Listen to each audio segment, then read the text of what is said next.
पैठणच्या नवगाव येथे पुराच्या पाण्यामध्ये 20 जण अडकले। जायकवाडी धरणामधून गोदावरी नदीपात्रामध्ये मोठ्या प्रमाणात पाण्याचा विसर्ग सुरू आहे। बीडच्या अगर नांदूर गावातून अनेक लोकांना स्थलांतर करण्यात आलंय। पुलाची मागणी करून सुद्धा आमदार खासदार जिल्हा प्रशासन लक्ष देत नसल्याचा आरोप नागरिकांनी केलाय। यवतमाळच्या विठोलीमध्ये कर्ज काढून शेती करणाऱ्या शेतकऱ्यांच्या नदीच्या पाण्यामुळे मोठं नुकसान झालंय। शेतकऱ्यांनी मेहनतीने उभं केलेलं पीक शेतातच उद्ध्वस्त झालं असून कपाशीची झाडं सुद्धा उपटण्याचा पर्याय युवा शेतकऱ्यांनी उचललेला आहे। छत्रपती संभाजीनगरच्या जायकवाडी धरणातून गोदावरी नदीपात्रामध्ये पाणी सोडण्यात आले, त्यामुळे आता नदीकाठच्या गावांना धोका निर्माण झाला होता। तर प्रशासनाच्या वतीनं नदीकाठच्या नागरिकांना सुरक्षित ठिकाणी स्थलांतर करण्यात आलं आहे।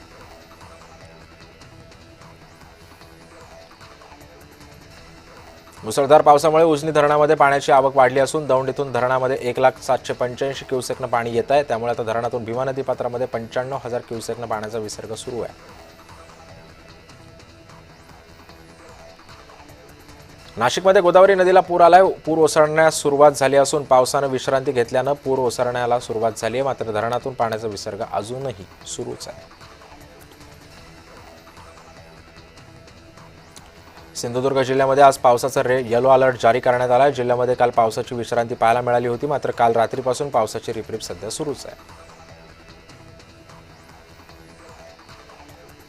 जायकवाडी धरणातून गोदावरी नदीपात्रामध्ये पाण्याचा विसर्ग करण्यात येतोय, त्यामुळे आता पैठण शहागड रोडवरील हिरपुडी येथील पूल पाण्याखाली गेला असून वाहतूक सुद्धा ठप्प आहे।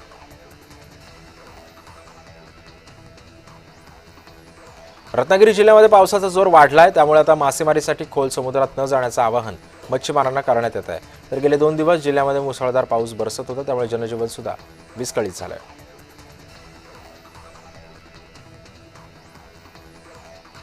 भंडारा जिल्ह्यामध्ये सतत होणाऱ्या मुसळधार पावसामुळे गोसीखुर्द धरणाचे 19 दरवाजे अर्ध्या मीटरनं उघडण्यात आले, त्यातून आता 1,885 क्युसेकनं पाण्याचा विसर्ग सुरू आहे।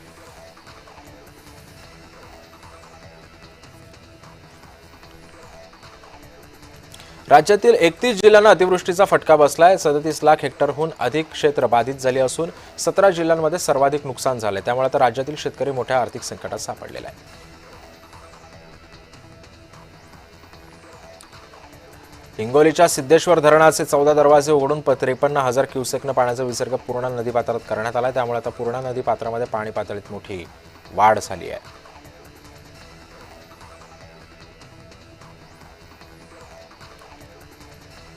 मुसळधार पावसामुळे शिरूरमध्ये आता शेतमालाचं प्रचंड नुकसान झालंय। शेतातून पुराच्या पाण्याचे ओढे वाहत असल्यानं शेतांना तळ्यांचं स्वरूप प्राप्त झालंय। एनडीआरएफ कडून हिंगणी येथील 13 शेतकऱ्यांना बाहेर काढण्यासाठी सुरुवात झाली, तर रात्री 1 वाजल्यापासून पावशे कुटुंब पुराच्या पाण्यामध्ये अडकले असून सध्या त्यांच्यावरती सुद्धा रेस्क्यू ऑपरेशन सुरू आहे।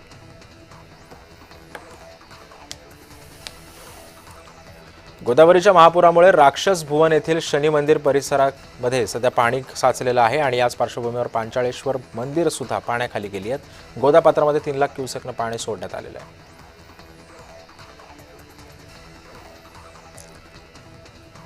अमरावतीच्या दर्यापूर तालुक्यातील थिलोरी गावामध्ये पावसामुळे कपाशी सोयाबीन पिकं पाण्याखाली गेली आहेत, तर दिवाळीपूर्वी जर हेक्टरी 50,000 रुपये नुकसान भरपाई मिळाली नाही तर मग एकाही आमदार खासदाराला आणि लोकप्रतिनिधीला गावात फिरू देणार नाही, असा थेट इशारा शेतकऱ्यांनी दिला आहे।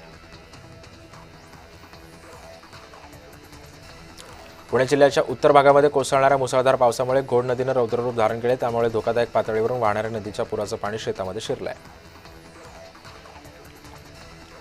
नाशिकच्या चांदवडमध्ये सुद्धा मुसळधार पावसानं कहर केलाय। काढणीला आलेल्या मका, सोयाबीन, बाजरी, कांदा या पिकांचं मोठं नुकसान झालंय।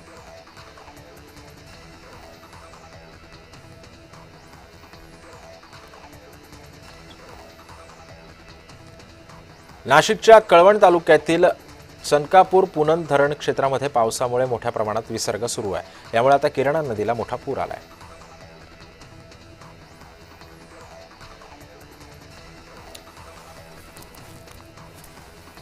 गोंदियामध्ये गेल्या 3 ते 4 दिवसांपासून पाऊस सुरू आहे, यातच आता खळबंदा जलाशयाचा सेसगाव परसवाडा अर्जुनीला जाणारा हा कालवा फुटल्यानं शेतीचं मोठं नुकसान झालंय।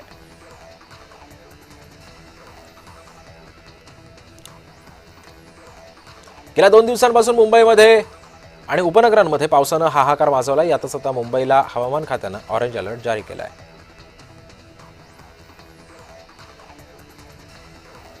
धाराशिव जिल्ह्यातील भूम तालुक्यातील पांढरेवाडीतील 45 कुटुंबांचं स्थलांतर करण्यात आलंय. पांढरेवाडी जवळील संगमेश्वर प्रकल्प ओसंडून वाहू लागलाय.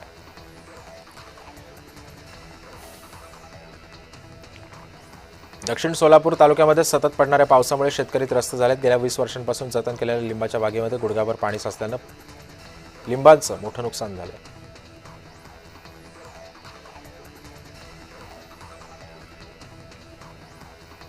छत्रपती संभाजीनगरमध्ये जायकवाडी धरणाचे सर्वच्या सर्व 27 दरवाजे उघडून 8 फूट उंच उघडण्यात आले असून विसर्गामुळे पैठण अहिल्यानगर जिल्ह्याला जोडणारा रस्त्यावरील पाटेगावचा पूल पाण्यामध्ये गेला आहे.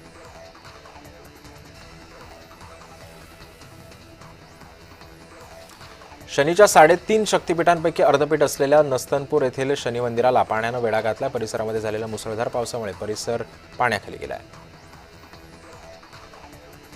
आज पालघर मधील शाळा महाविद्यालयांना सुट्टी जाहीर करण्यात आली आहे.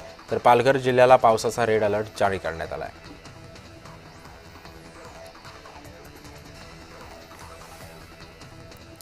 छत्रपती संभाजीनगरमधील शाळांना आज सुट्टी देण्यात आली आहे. महानगर हद्द वगळून सर्व शाळांना सुट्टी देण्यात असणार आहे.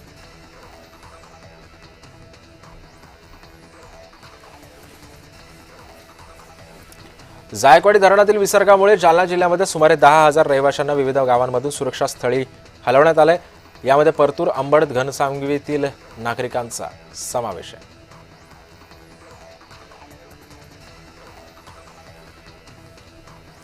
सिंधुदुर्ग जिल्ह्यातील समुद्रामध्ये मासेमारी करणाऱ्या नौकांनी सुरक्षिततेचा उपाय म्हणून बंदरं गाठलेली आहेत. तब्बल 82% मासेमारी सध्या होती असल्याचा विश्वास व्यक्त केला जातोय.